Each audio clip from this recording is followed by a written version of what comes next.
Selamat pagi Bapak Ibu Saudara yang dikasihi Tuhan. Shalom, haleluya. Dimanapun Bapak Ibu Saudara berada, hari ini kita akan memulai ibadah kita bersama-sama. Dan mari kita satu dalam doa, kita berdoa. Terima kasih Tuhan Yesus, kami bersyukur kalau kami boleh ada sebagaimana kami ada hari ini. Dan biarlah Tuhan hari ini kami mau datang ke hadirat-Mu lebih lagi memuji membesarkan nama-Mu Tuhan di tempat ini. Biarlah hari ini Tuhan sukacita damai sejahtera Allah boleh ada bagi kami semua.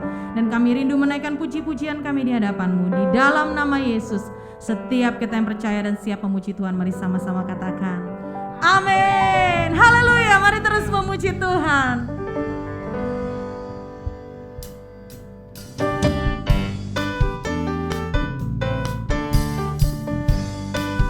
Mari masuk gerbang Tuhan dengan penuh pujian, dengan hati yang bersyukur di hadapan Tuhan. Mari masuk gerbangnya dengan hati bersyukur, halamannya dengan pujian,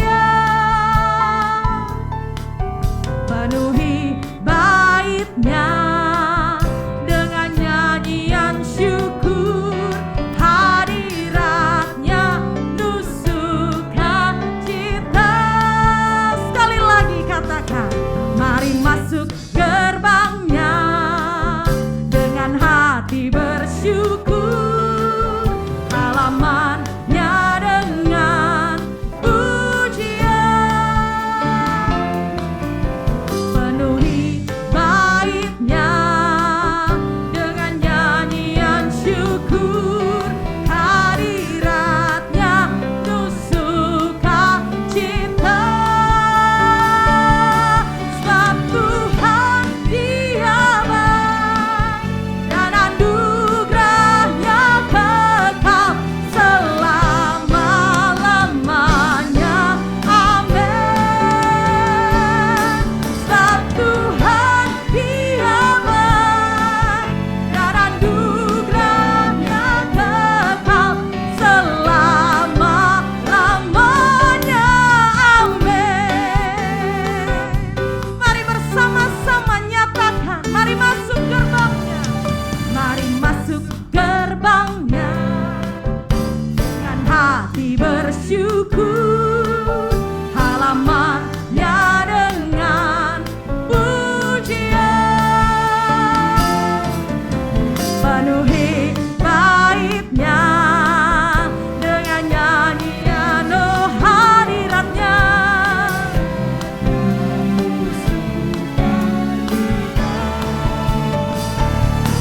Sebab Tuhan Dia baik dan anugerahnya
hati kita mau terus sembah Tuhan.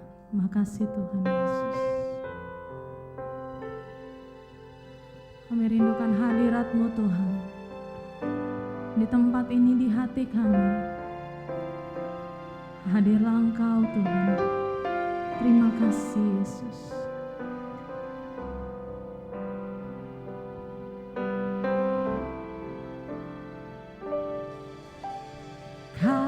Kasih-Mu bersemi di hatiku, sungguh indah dan mulia.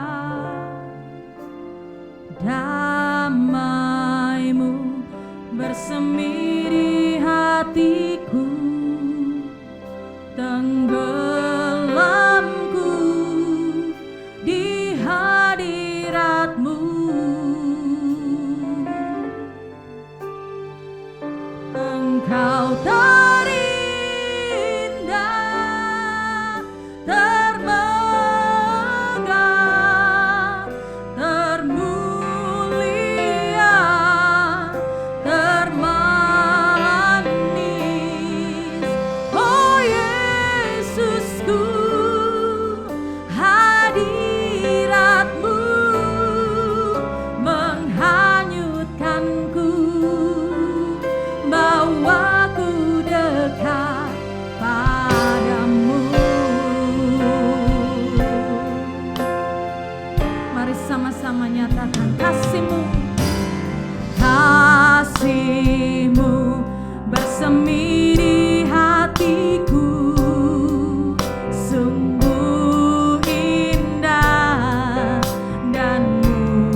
bersama-sama kita akan memperkatakan Pentakosta ketiga.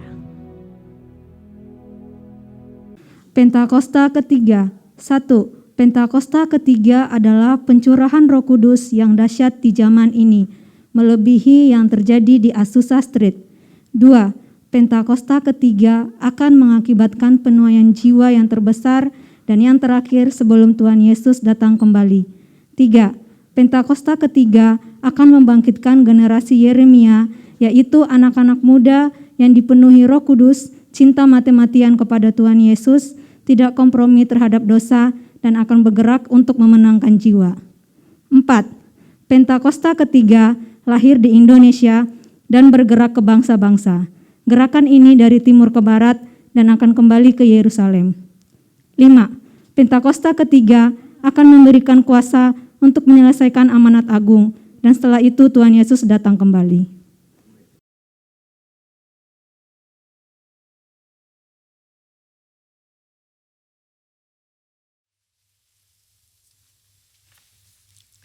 Shalom semuanya. Tahun 2022 adalah tahun paradigma yang baru. The year of a new paradigm. Definisi paradigma menurut Kamus Besar Bahasa Indonesia adalah model dan juga kerangka berpikir. Definisi paradigma menurut Westminster Dictionary of Theological Terms adalah contoh, pola, model. Istilah ini sering dipakai untuk menunjukkan cara berpikir dalam teologi ketika bahan-bahan dikumpulkan dan diatur dalam satu pola atau cara tertentu seperti dalam doktrin. Tuhan Yesus memberikan ayat emas untuk tema ini, yaitu Yesaya 43 ayat 18 sampai dengan 21 dan Filipi 3 ayat 13 sampai dengan 14. Melalui ayat-ayat ini, Tuhan menuntun kita untuk memasuki tahun 2022 yang disebutkan sebagai tahun paradigma yang baru. Yesaya 43 ayat 18 dan 19 berkata, firman-Nya, janganlah ingat-ingat hal-hal yang dahulu, dan janganlah perhatikan hal-hal yang dari zaman purbakala. Lihat, aku hendak membuat sesuatu yang baru, yang sekarang sudah tumbuh. Belumkah kamu mengetahuinya? Ya, aku hendak membuat jalan di padang gurun dan sungai-sungai di padang belantara. Kalau kita melihat ayat-ayat sebelumnya, maka di situ Tuhan mengingatkan kepada bangsa Israel bahwa dulu mereka ditolong dari kejaran Firaun beserta pasukannya dengan mengubur mereka di Laut Merah.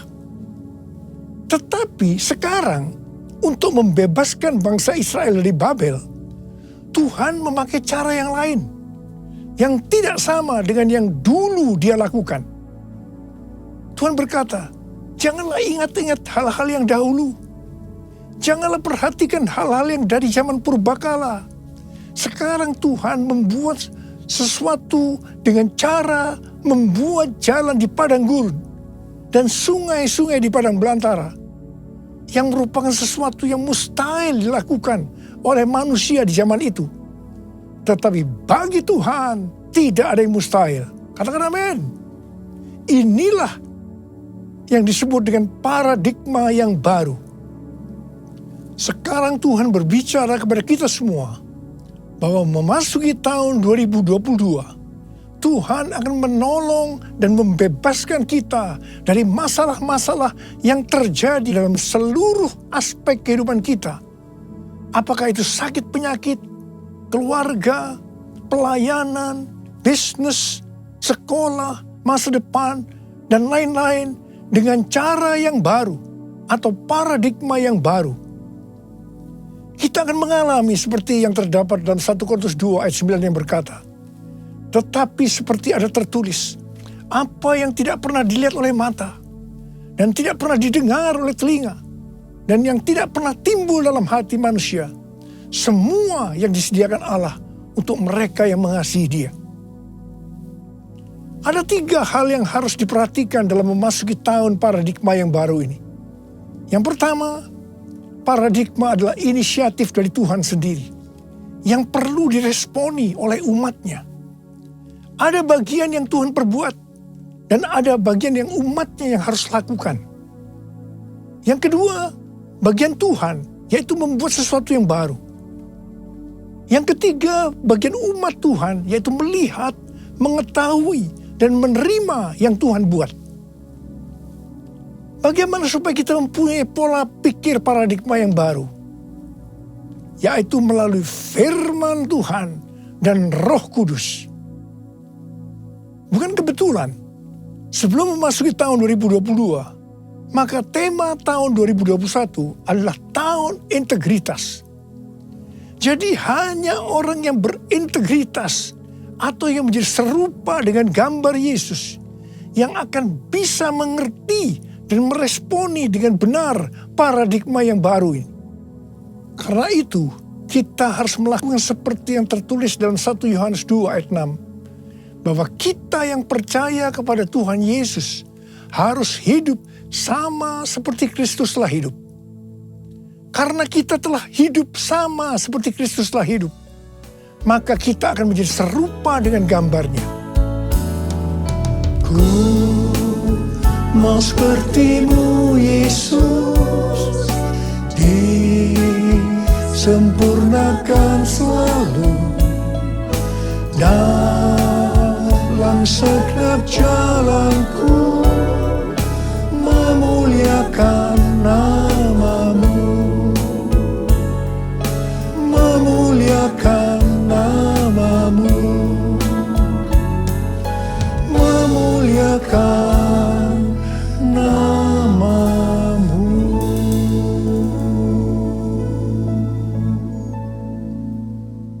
Rasul Paulus mengingatkan kita melalui Filipi 3 ayat 13 dan 14 yang berkata, saudara-saudara, aku sendiri tidak menganggap bahwa aku telah menangkapnya. Tetapi ini yang kulakukan. Aku melupakan apa yang telah di belakangku dan mengarahkan diri kepada apa yang di hadapanku. Dan berlari-lari kepada tujuan untuk memperoleh hadiah, yaitu panggilan surgawi dari Allah dalam Kristus Yesus. Kalau kita melihat ayat-ayat sebelumnya, di situ Rasul Paulus bersaksi bagaimana dia mengalami perubahan paradigma terkait dengan masa lalunya adalah karena pengenalannya akan Kristus Yesus. Jadi orang yang berjumpa dengan Tuhan Yesus seharusnya mengalami perubahan paradigma. Artinya memiliki paradigma yang baru. Setelah Rasul Paulus mengalami paradigma yang baru karena dia mengenal Tuhan Yesus, maka sesuai dengan Filipi 3 ayat 13 dan 14 tadi, maka Rasul Paulus melupakan apa yang telah di belakangnya. Artinya melupakan apa yang pernah dilakukan dan mengarahkan diri kepada apa yang di hadapannya dan berlari-lari kepada tujuan. Artinya mengejar sekalipun menderita untuk memperoleh hadiah, yaitu panggilan surgawi dari Allah dalam Yesus Kristus. Rasul Paulus mengajak kita dalam Filipi 3 ayat 15 supaya kita juga melakukan seperti itu, yaitu kita harus berlari-lari kepada tujuan. Artinya mengejar sekalipun menderita untuk memperoleh hadiah berupa mahkota. Jadi kita juga harus berpikir, kita tidak hanya masuk surga saja, tetapi masuk surga dengan hadiah berupa mahkota. Yang mau katakan amin? Kalau kita membaca perikop Nabi Hagai pasal 1 sampai dengan pasal 2 ayat 1a, itu adalah ajakan untuk membangun bait suci. Tuhan berfirman melalui Nabi Hagai kepada Zerubabel bin Shealtiel, Bupati Yehuda, dan Yosua bin Yosadak, imam besar, untuk mengajak bangsa Israel membangun bait suci. Tuhan menegur bangsa Israel karena mereka hanya sibuk membangun rumahnya sendiri. Tetapi rumah Tuhan tidak dibangun dan tetap menjadi reruntuhan. Tuhan berkata kepada bangsa Israel, karena itu lihatlah keadaan dirimu. Kamu menabur banyak, tetapi membawa pulang hasil sedikit. Kamu makan, tetapi tidak sampai kenyang. Kamu minum, tetapi tidak sampai puas. Kamu mendapat upah, tetapi tidak pernah cukup. Karena seperti ditaruh dalam pundi-pundi yang berlubang. Yang artinya, kemungkinan banyak pengeluaran yang tidak terduga. Seperti sakit, dicuri, ditipu, dirampok, dan lain-lain. Teguran yang sama sekarang Tuhan berikan juga kepada kita. Karena hari-hari ini banyak di antara kita yang sibuk membangun keperluan-keperluan kita secara jasmani. Sedangkan manusia rohani kita tidak dibangun. Tidak diperhatikan. Pertanyaannya, bagaimana dengan keadaan saudara? Apakah sama dengan bangsa Israel pada waktu itu? Tuhan berkata kepada bangsa Israel bahwa kalau mereka membangun rumah Tuhan, maka mereka akan diberkati baik secara jasmani maupun rohani. Demikian juga Tuhan berbicara kepada kita. Kalau kita membangun manusia rohani kita, sehingga akan menjadi serupa dengan gambar Yesus, maka Tuhan akan mencurahkan berkat secara jasmani dan rohani. Jadikan aku bait suci-Mu yang kudus dan yang tiada bercela. Jadikan aku mesbah doa-Mu bagi keselamatan bangsaku, bagi keselamatan bangsaku, bagi keselamatan bangsaku. Tuhan mengingatkan kita bahwa paradigma yang lama, yaitu pola pikir duniawi yang berdampak pada kehidupan duniawi, akan berujung kepada kebinasaan. Karena itu, miliki dan hidupi paradigma yang baru, sehingga kita akan menjadi serupa dengan gambar Yesus. Kita akan menjadi orang yang berintegritas. Kita akan menjadi orang yang mencari dan memikirkan perkara-perkara yang di atas, bukan yang di bumi. Sehingga pada saat Tuhan Yesus menjemput kita gerejanya, kita akan ikut dalam pengangkatan dan masuk surga dan akan bersama-sama dengan Tuhan Yesus selama-lamanya. Kembali kepada ayat emas yang Tuhan berikan kepada kita dalam Yesaya 43 ayat 21 yang berkata, umat yang telah kubentuk bagiku akan memberitakan kemasyuranku. Tuhan akan menolong kita dalam seluruh aspek kehidupan kita untuk memasuki tahun 2022 dengan paradigma yang baru. Karena kita adalah umat Tuhan. Dan kita diminta untuk memberitakan kemasyuran Tuhan. Kita harus menyelesaikan amanat agung dalam era Pentakosta ketiga ini. Yang mau katakan amin? 1 Petrus 2 ayat 9 berkata, tetapi kamulah bangsa yang terpilih, imamat yang rajani, bangsa yang kudus, umat kepunyaan Allah sendiri, supaya kamu memberitakan perbuatan-perbuatan yang besar dari Dia yang telah memanggil kamu keluar dari kegelapan kepada terangnya yang ajaib.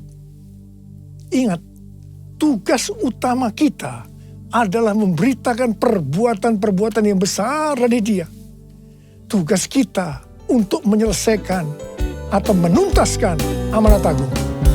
Kamulah bangsa yang terpilih, imamat rajani, bangsa yang kudus, umat kepunyaan Allah, untuk memberitakan perbuatannya yang memanggil engkau dari gelap pada terangnya yang ajaib.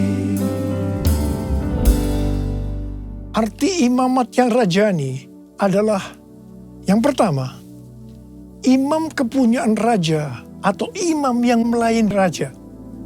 Jadi kita melalui Tuhan Yesus Kristus sudah menjadi imam di hadapan Allah. Yang artinya kita melayani Dia, Raja di atas segala raja, untuk taat kepada segala perintahnya, untuk menyenangkan hatinya.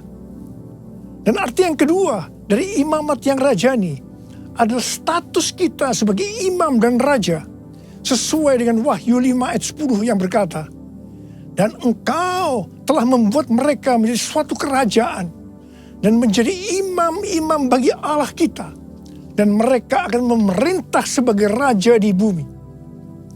Semua ini terjadi karena sesuai dengan Wahyu 5 ayat 9 yang berkata bahwa kita sudah dibeli dengan darah Yesus. Pertanyaannya, dibeli dari siapa?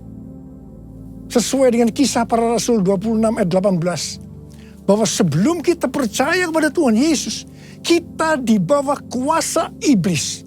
Jadi kita dibeli dengan darah Yesus dari tangan iblis. Ingat, kita adalah milik Tuhan Yesus. Kita sudah dibeli dengan harga yang mahal, yaitu darah Tuhan Yesus. Setelah itu, Tuhan Yesus membuat kita menjadi suatu kerajaan. Dan kita menjadi imam bagi Allah kita. Dan memerintah sebagai raja di bumi. Memerintah sebagai raja di bumi itu artinya, yang pertama, menyatakan kuasa roh Allah seperti yang dilakukan oleh Tuhan Yesus dan mengusir setan, melenyapkan penyakit, menghardik badai. Jadi kita diberikan kuasa untuk melakukan hal-hal itu. Yang kedua, memerintah sebagai raja di bumi. Itu artinya menyatakan kehendak Allah dengan memberitakan keselamatan dan pengampunan dosa. Matius 16 ayat 19 berkata, kepadamu akan kuberikan kunci kerajaan sorga. Apa yang kau ikat di dunia ini akan terikat di sorga. Dan apa yang kau lepaskan di dunia ini akan terlepas di sorga. Dan yang ketiga, memerintah sebagai raja di bumi itu artinya memerintah sebagai raja di bumi bersama Kristus dalam kerajaan 1000 tahun. Wahyu 20 ayat 6 berkata, berbahagia dan kuduslah ia yang mendapat bagian dalam kebangkitan pertama. Kematian yang kedua tidak berkuasa lagi atas mereka. Tetapi mereka menjadi imam-imam Allah dan Kristus. Dan mereka akan memerintah sebagai raja bersama-sama dengan dia 1000 tahun lamanya. Haleluya! Mungkin ada di antara kita yang tidak sadar betapa dahsyat kuasa yang Tuhan berikan kepada kita. Mungkin ada di antara kita yang hidupnya selalu dalam kekalahan. Mungkin dalam masa pandemi ini terlalu banyak masalah-masalah yang kita hadapi. Sehingga ada yang tawar hati. Dan Tuhan ingatkan kepada kita dalam Amsal 24 ayat 10 yang berkata, jika engkau tawar hati pada masa kesesakan, kecillah kekuatanmu. Bangkitlah dan ingatlah bahwa kita adalah imamat yang rajani. Yang artinya kita adalah imam-imam bagi Allah kita.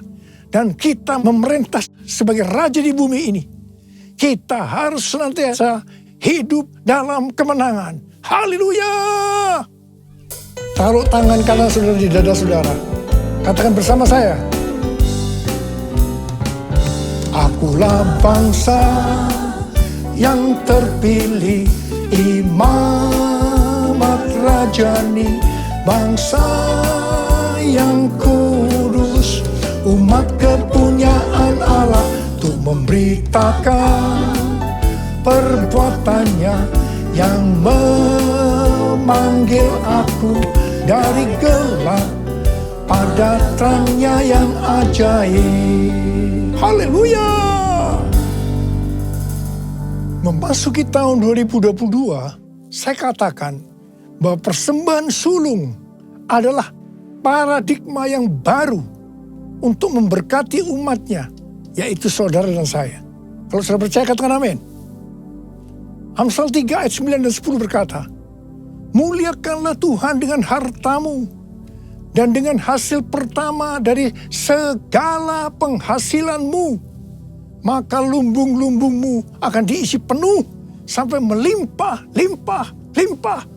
Dan bejana pemerahanmu akan meluap dengan air buah anggurnya.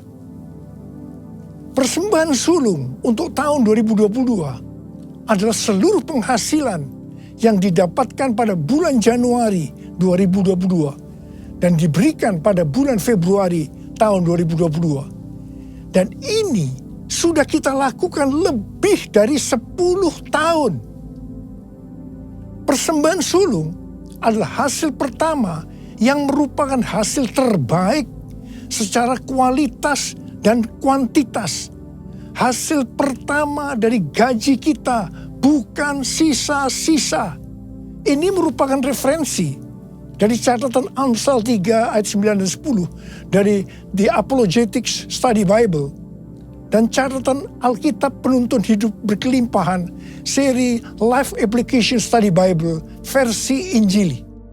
Dalam Alkitab, Tuhan Yesus sendiri yang menyinggung tentang memberikan persembahan dari seluruh penghasilan dari seorang janda miskin dalam Markus 12 ayat 41 sampai 44. Di sini Tuhan Yesus berkata kepada murid-muridnya, "Aku berkata kepadamu, sesungguhnya janda miskin ini memberi lebih banyak daripada semua orang yang memasukkan uang ke dalam peti persembahan.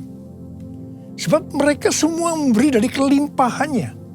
Tetapi janda ini memberi dari kekurangannya, semua yang ada padanya, yaitu seluruh nafkahnya." Di sini Tuhan Yesus tidak melihat besarnya jumlah persembahan, tetapi melihat berapa persen dari penghasilan yang dipersembahkannya. Janda miskin ini justru memberikan seluruh penghasilannya. Persembahan ini adalah persembahan yang terbaik. Tuhan Yesus memberikan yang terbaik kepada kita, yaitu nyawanya. Karena itu, kita harus memberikan persembahan yang terbaik buat Tuhan Yesus. Memang, persembahan sulung ini bukan satu paksaan, tetapi merupakan ekspresi ucapan syukur atas kasih, berkat, penyertaan, dan pertolongan Tuhan. Akhirnya, uraian ini saya tutup dengan Amsal 11 ayat 24 dan 25 yang berkata, "Ada yang menyebar harta, tetapi bertambah kaya. Ada yang menghemat secara luar biasa, namun selalu berkekurangan. Siapa banyak memberi berkat, akan diberi kelimpahan. Siapa memberi minum, ia sendiri akan diberi minum." Saya berdoa agar setiap kita bisa memahami dan menghidupi paradigma yang baru. Mari saya ajak saudara untuk mengangkat tangan kita dan kita nyanyikan lagu ini bersama-sama. Aku percaya berkat-Mu atasku melimpah, kebajikan, kemurahan selalu mengikutiku. Ku puji, ku sembah Kau Tuhan. Aku percaya Tuhan. Aku percaya berkat-Mu atasku melimpah, kebajikan, kemurahan selalu mengikutiku. Ku puji, ku sembah Kau Tuhan. Ku puji, ku sembah Kau Tuhan. Ku puji, ku sembah Kau Yesus. Uriala shalala kana mata kara bara bara bara bara bara bara. Uriala bara bara bara bara bara bara bara bara. Uriala bara bara. Uriala bara bara bara bara bara bara bara bara bara.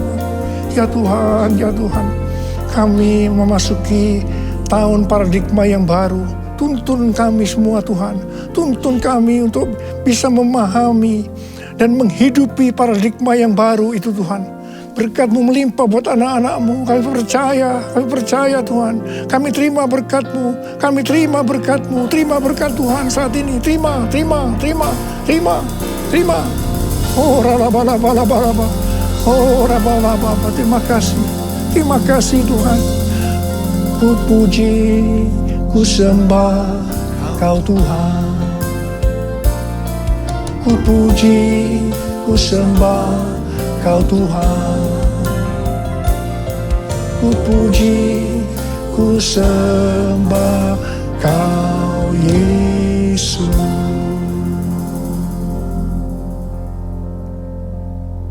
Mari saudara-saudara, kita akan masuk dalam perjamuan kudus. Kita akan mengingat ayat ini. Sebab setiap kali kamu makan roti ini dan minum cawan ini, kamu memberitakan kematian Tuhan sampai Ia datang. Perjamuan kudus adalah perjamuan Tuhan Yesus sendiri. Setiap kali kita masuk dalam perjamuan kudus, Tuhan Yesus selalu berkata, biarlah ini menjadi peringatan akan daku. Karena itu mari arahkan hati kita kepada Tuhan, kepada kebaikan Tuhan Yesus. Supaya kita lebih mengasihi Tuhan Yesus. Supaya kita lebih mengasihi satu dengan yang lain. Mari tundukkan kepala. Bapa, siapakah kami sebelum kami mengenal Engkau? Kami semua orang berdosa. Upah dosa adalah maut, mati. Tapi Engkau yang tidak berdosa telah dijadikan dosa oleh karena kami.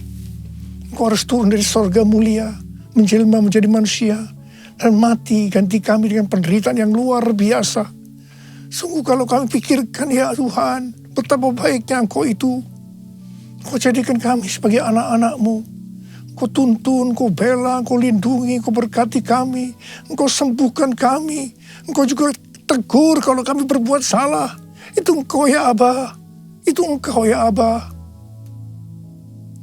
Saudara, Tuhan Yesus akan memberkati kita melalui perjamuan kudus. Tapi Tuhan mau kita makan dan minum dengan cara yang benar. Mari, setiap kita introspeksi. Lihat keadaan diri masing-masing. Jangan menyimpan dosa.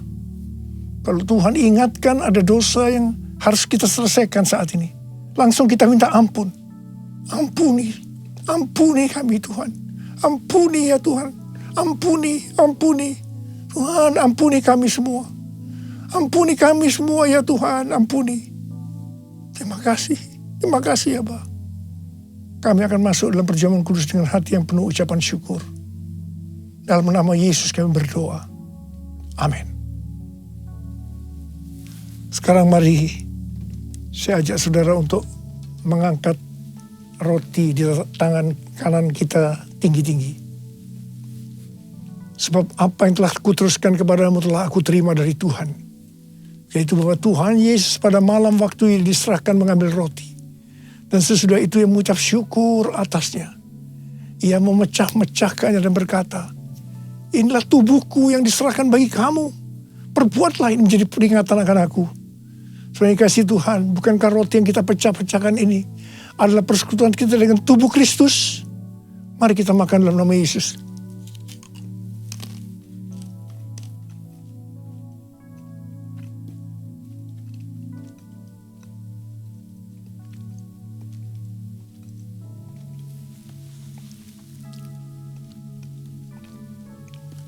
Angkat cawan di tangan kanan kita tinggi-tinggi.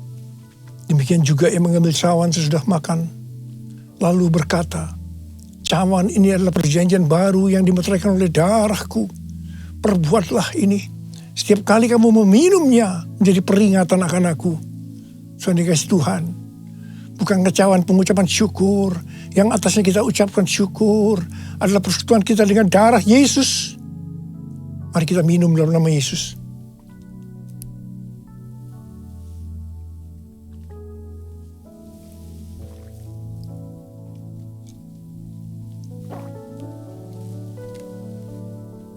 Mari kita angkat tangan kita, ucapkan syukur. Dengan suara, jangan diam. Ucapkan terima kasih, ucapkan syukur. Ya Tuhan, terima kasih. Kami bersyukur ya Tuhan, kami bersyukur. Oh oh terima kasih buat kebaikan-Mu ya Tuhan. Oh Tuhan, terima kasih. Terima kasih ya Abba, terima kasih Kau melihat anak-anak-Mu. Mereka sedang membutuhkan Tuhan hari-hari ini Tuhan. Hari-hari di tengah Omikron yang mulai mengganas di Indonesia. Hamba-Mu akan perkatakan, hai Omikron, dalam nama Yesus, diam, tenanglah. Diam, tenanglah. Diam, tenanglah. Bapa, Engkau memberikan anak-anak-Mu sehat, tidak terpapar ya Tuhan. Berkati anak-anak-Mu, tidak ada yang berkekurangan, semua dicukupkan, malah berkelimpahan dalam berbagai kebajikan. Tuhan terima kasih, terima kesembuhan, terima berkat Tuhan, terima.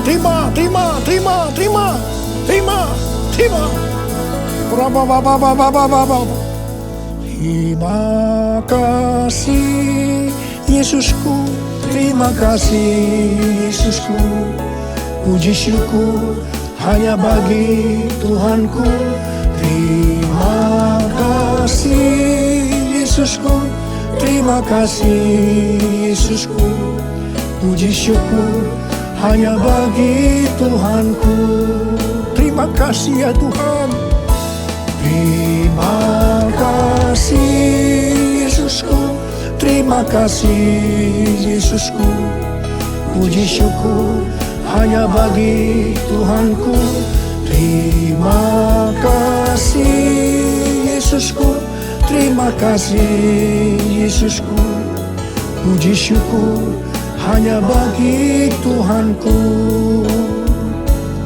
Puji syukur hanya bagi Tuhanku. Puji syukur hanya bagi Tuhanku.